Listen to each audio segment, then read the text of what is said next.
नमस्कार दोस्तों, धर्म रहस्य चैनल में आप सभी का एक बार फिर से स्वागत है। आइए जानते इस अनुभव को। शीर्षक शवशिला का श्राप। दशंधी का गांव दशंधी, जहां 5 नदियां मिलकर दलदली हो जाती हैं और बाकी 3 रेखाओं की तरह दूर तक बहती हुई श्मशान की रेत में खो जाती है। गांव के चारों कोनों में नीम के पेड़ थे और बीचों बीच एक भग्न मंदिर भैरव का, जिसकी मूर्ति पर हमेशा राख का लेप दिखता। रातें यहाँ जल्दी उतरती, जैसे कोई अंधेरा सिर पर काला घड़ा उलट दे। लोग कहते, यहाँ पगडंडी नहीं, परछाइयाँ रास्ता दिखाती हैं। रुद्र वहीं पैदा हुआ था, पर पढ़ाई के लिए शहर चला गया।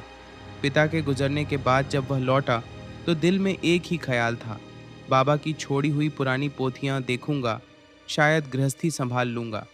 पर दशंधी ने उसे जैसे हथेली पर उठाकर श्मशान की हवा दिखा दी। घर पहुंचते ही पड़ोसी ने बताया, तुम्हारे आंगन के शीशम पर कोई बैठती है, रात को हंसती है।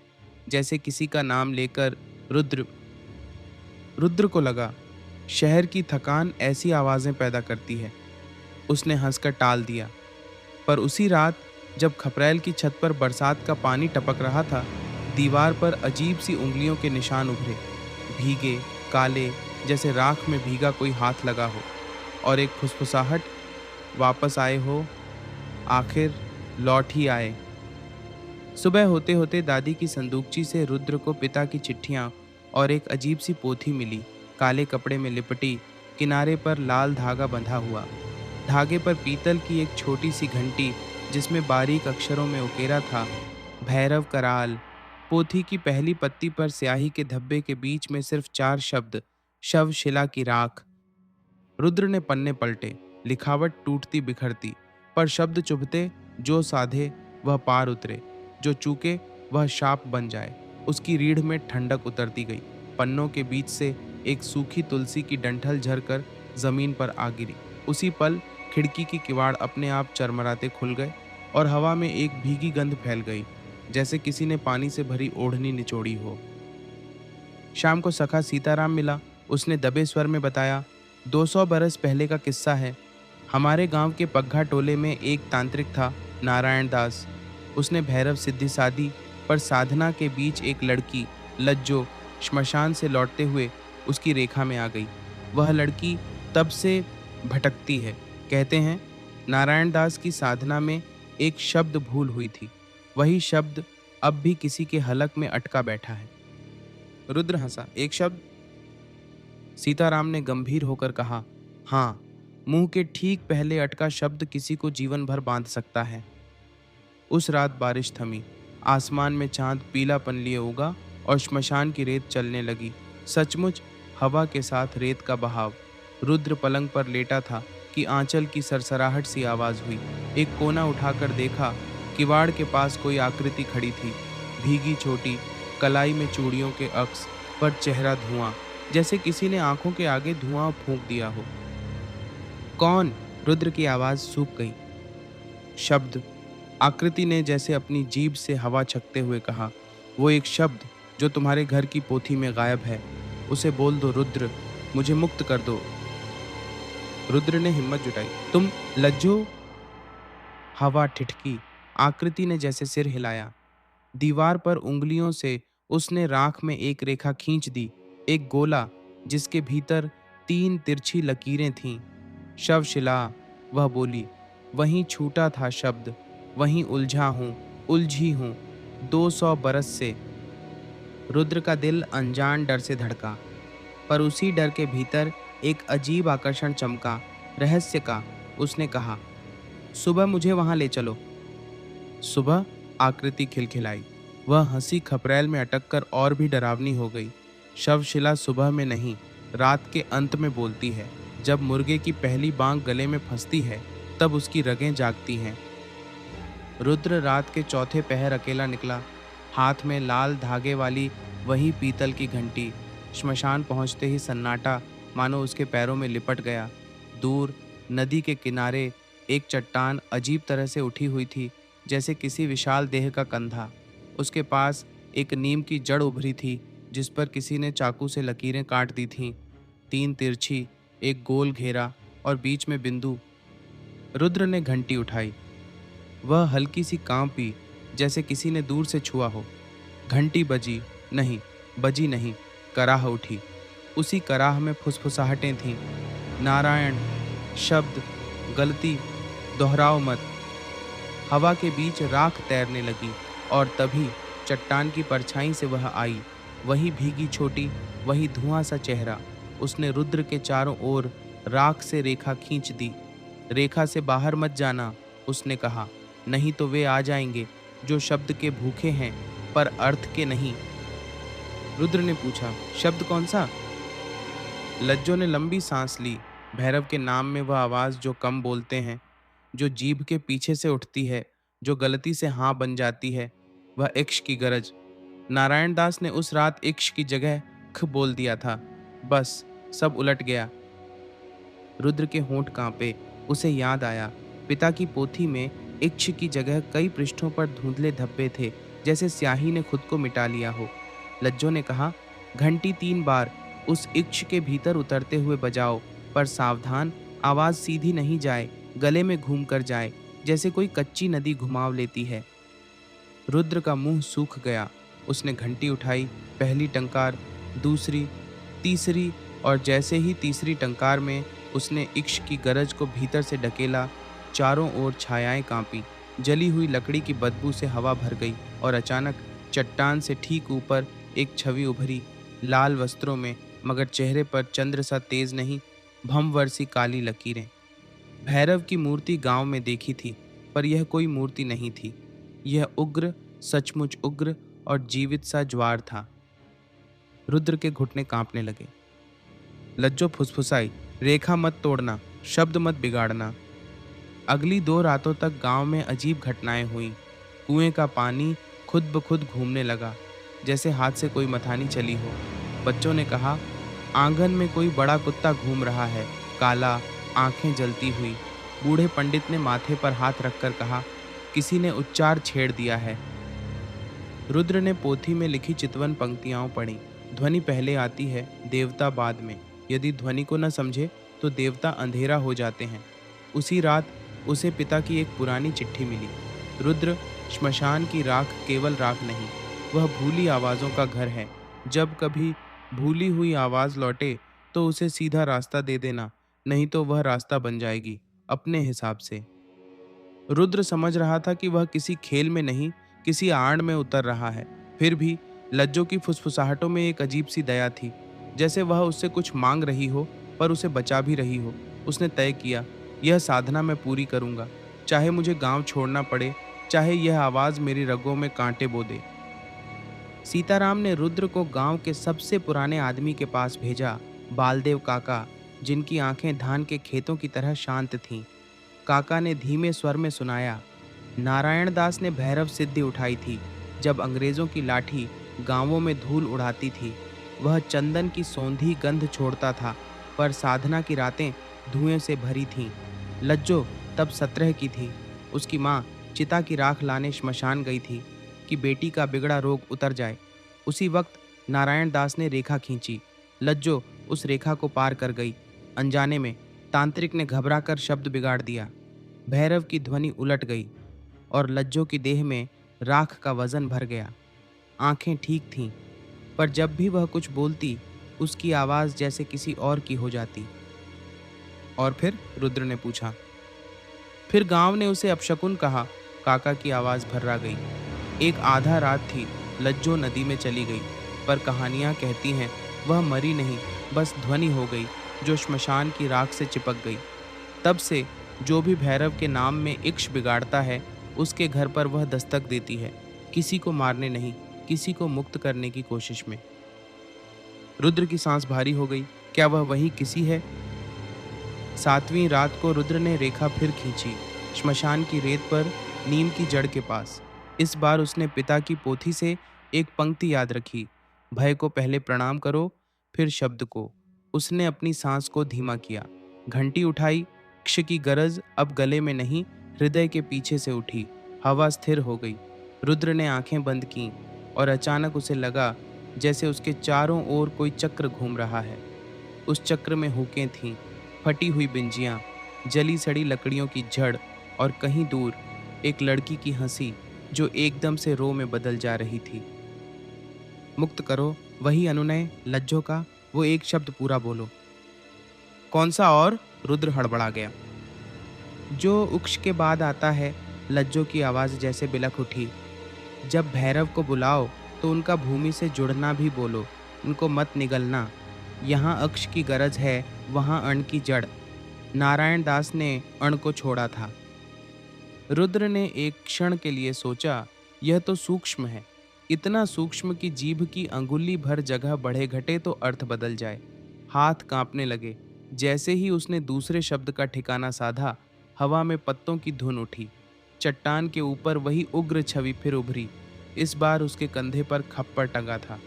श्मशान के कुत्ते दूर से हुंकारे और नीम की जड़ में एक पतला सा दरार खुला, जैसे शिला में सांस का छेद। अब सचमुच शुरू हुआ है, लज्जो ने कहा। अब वे आएंगे जो शब्द को अपने लिए बांधना चाहते हैं। अगले दिन दशंधी में एक बच्चा गायब मिला। कुएं के पास उसकी चप्पल, पर वह खुद कच्ची मिट्टी की लकीरों में कहीं धंसता हुआ चला गया था। दोपहर को मिला, डर के मारे आवाज खो बैठा था। उसने बोर्ड पर जो लिखा वह कांपता हुआ वाक्य था, काले मुंह वाला आदमी, पीठ पर राख, आंखें नहीं बस छेद।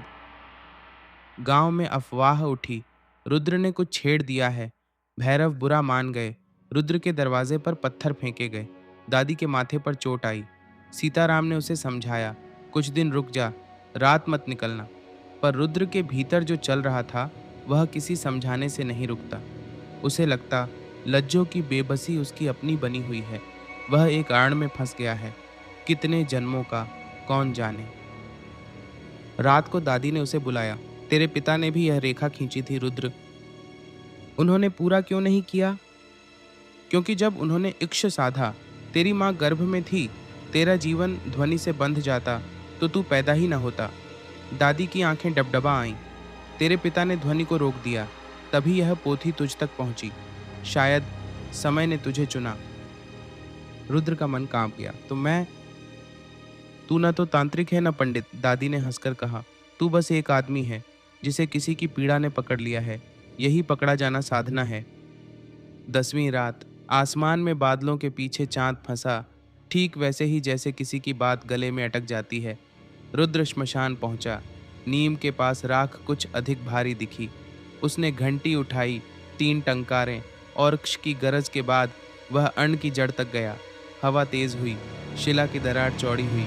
भीतर से ठंडी सांस निकली, जैसे कोई पाताल का द्वार हल्का सा खुला हो। और तभी 4 कोनों से 4 आकृतियां चलती हुई आईं। ऊंचाई में मनुष्य, पर चेहरों पर राख के घूंघट, हाथों में लोहे की पतली छड़ें, आंखों की जगह गड्ढे। लज्जो की आवाज फटी, रेखा से बाहर मत जाना। एक आकृति ने रुद्र की घुटनों पर छड़ी से एक टहोका मारा। रेखा के पास की रेत उड़ी, पर रेखा नहीं टूटी। दूसरी आकृति ने जैसे कोई नाद किया, अख ख, वही गलत आवाज जो ध्वनि को उलट देती है। रुद्र ने भीतर से सही आवाज उठाई, क्ष। हवा जैसे 2 टुकड़ों में बटी। आकृतियां रुक गईं, जैसे किसी ने उनकी रस्सी खींच ली हो। तभी शिला की दरार में एक और हलचल हुई, बहुत धीमी मगर भारी, जैसे कोई पुराना दफन शब्द करवट बदल रहा हो। रुद्र ने उस रात नींद में एक सपना देखा। खपरेल का घर, भीतर एक आदमी बैठा है, जटाए, राख से लिपटा माथा, मगर आंखों में थकान। उसने रुद्र को देखा।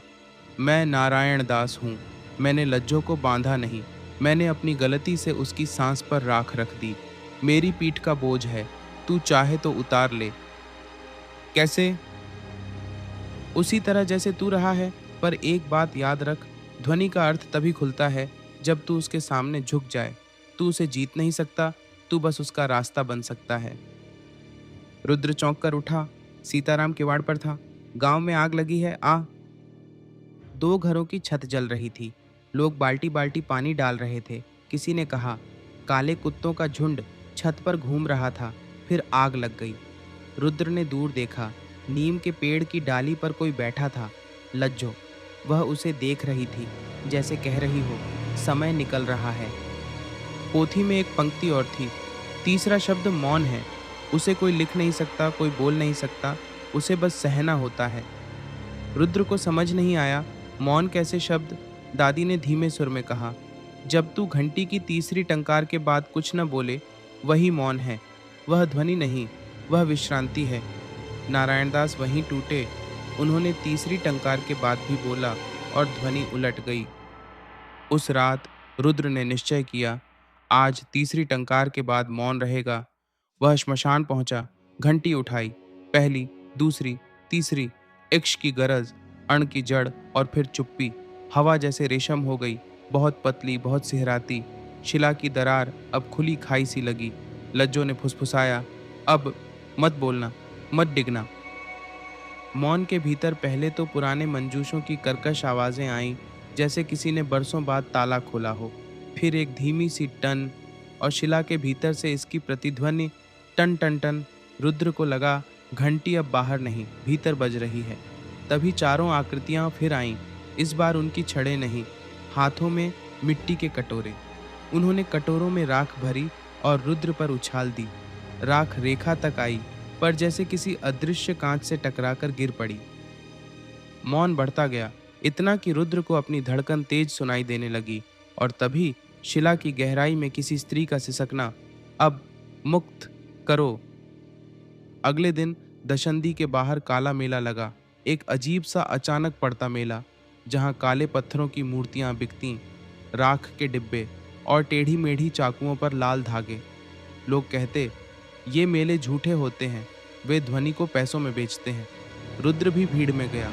एक बूढ़ी औरत बैठी थी, आंखों के नीचे नीला काजल, चेहरे पर मुस्कान नहीं, बस ज्ञान की थकान।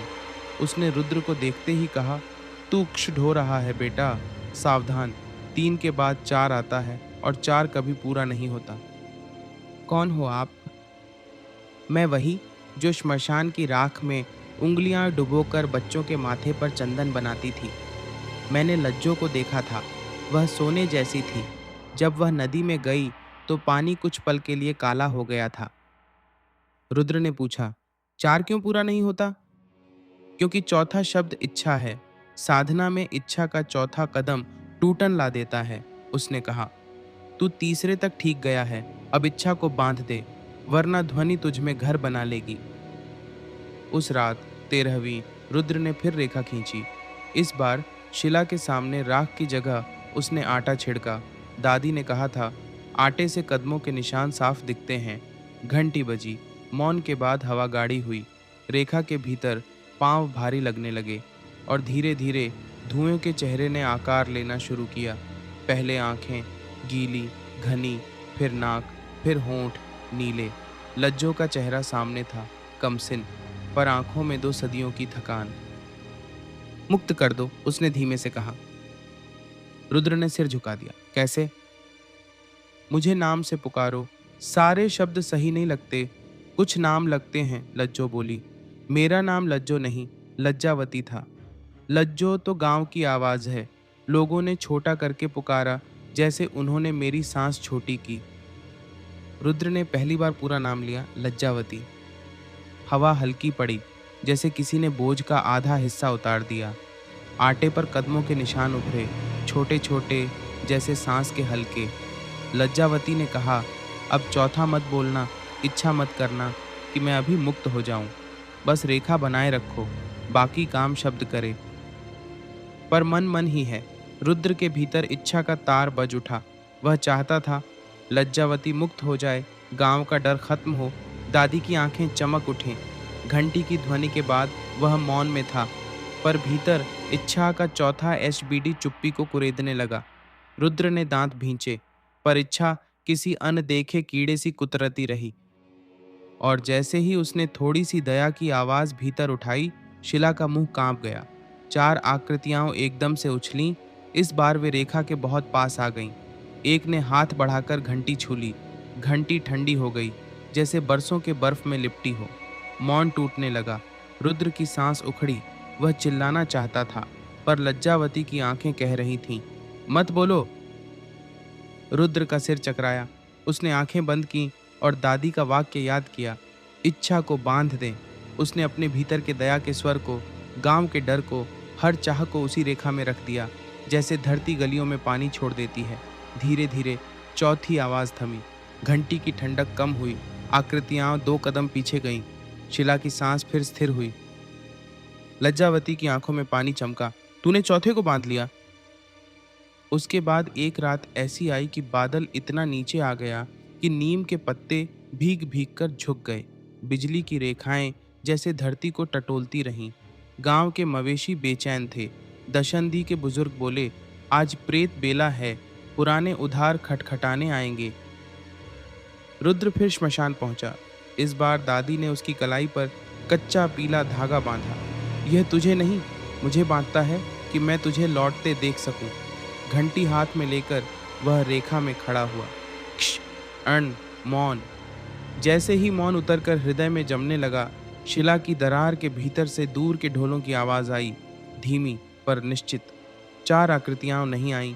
आज उनकी जगह एक लंबा काला साया उठा, जो सिर नहीं, केवल कंधों से शुरू होता था और जिसकी पीठ पर सचमुच राख थी। वह साया रेखा के बहुत पास आकर ठिठका और फिर हंसा, बिना होठों के, बिना गले के, जैसे राख खुद हंसती हो।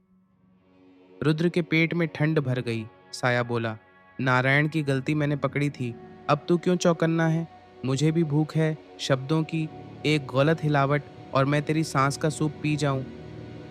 रुद्र ने कुछ नहीं कहा। उसके मौन के भीतर घंटी की प्रतिध्वनि घूमती रही। साया अचानक जोर से फुफकारा।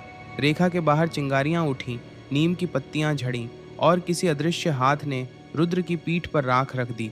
ठंडी चुभती हुई वह कांपा, पर रेखा में अडिग रहा। तब साया जैसे भारी हो गया। उसकी राख फिसल कर आटे पर गिरने लगी और जहां राख गिरी वहां छोटे छोटे कमल के निशान उभर आए। आटे में कमल। लज्जावती की आवाज आई, अब नाम। रुद्र ने धीमे से कहा, लज्जावती। साया एक क्षण के लिए ठहर गया, जैसे उस नाम ने उसे पुकारा हो। फिर वह धीरे धीरे पीछे हटा और शिला की दरार के अंदर समा गया। हवा ने राहत की सांस ली। गांव अब थक चुका था। कोई खुलकर कुछ नहीं कहता, पर सबकी नजरें रुद्र पर थीं, जैसे वह ही यह खेल शुरू करने वाला और समाप्त करने वाला हो।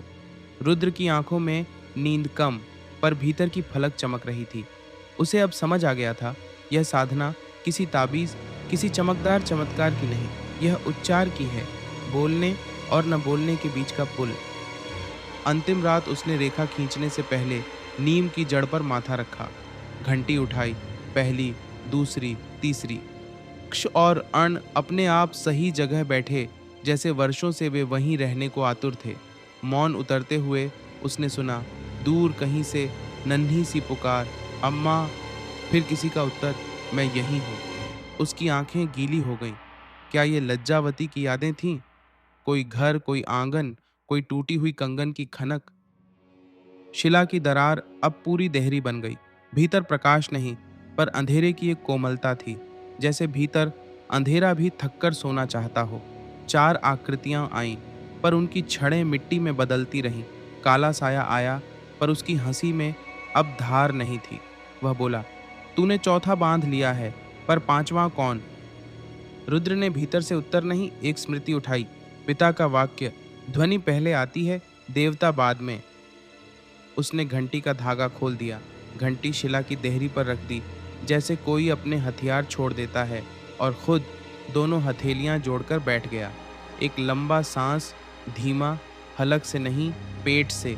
और फिर उसने कुछ नहीं कहा।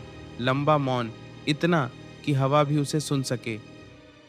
तभी शिला के भीतर से नन्हा सा झोंका आया, कोई नरम हाथ, और हवा में एक नाम बिखरा, लज्जावती।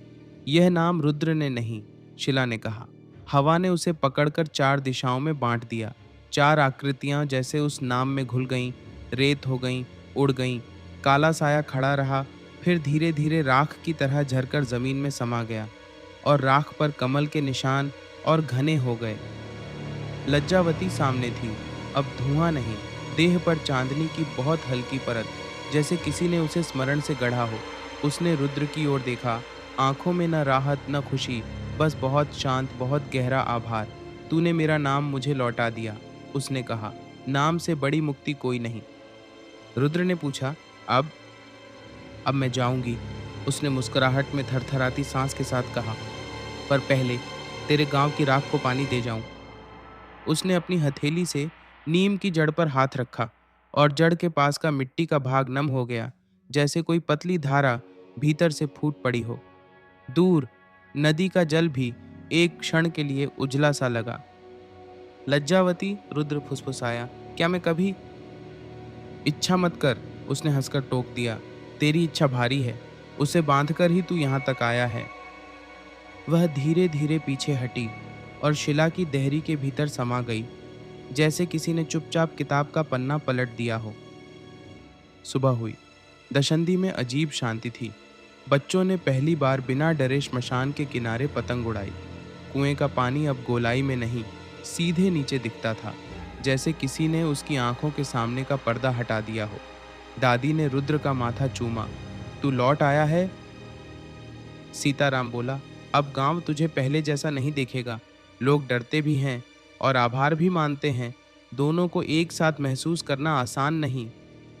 रुद्र मुस्कुराया, मुझे किसी नाम की जरूरत नहीं। बस एक बात समझ में आई, ध्वनि से लड़ना नहीं, उसके सामने झुकना सीखना होता है। उसने पिता की पोथी खोली। स्याही के धब्बे अब भी थे, पर उन धब्बों में कहीं दूर से इश्क का झिलमिलाता अक्स दिखता था, जैसे स्याही ने अपनी गलती स्वीकार ली हो। उसने पोथी के अंत में एक वाक्य लिख दिया, शवशिला की राख अब शब्द नहीं मांगती, वह मौन में कमल खिलाती है। बरसों बीत गए। दशंधी में अब पक्की सड़क आ गई थी, फिर भी श्मशान वहीं था।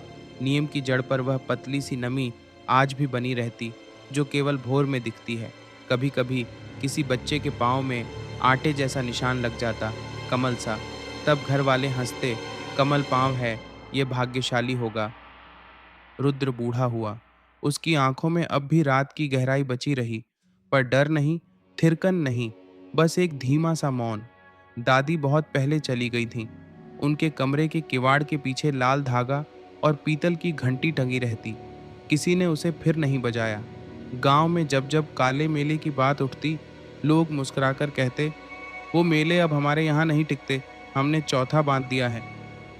और किसी किसी रात जब चांद बहुत नीचे झुकता और नीम की पत्तियां धुएं से भीगी लगती, रुद्र को वह फुसफुसाहट फिर सुनाई देती, नाम से बड़ी मुक्ति कोई नहीं।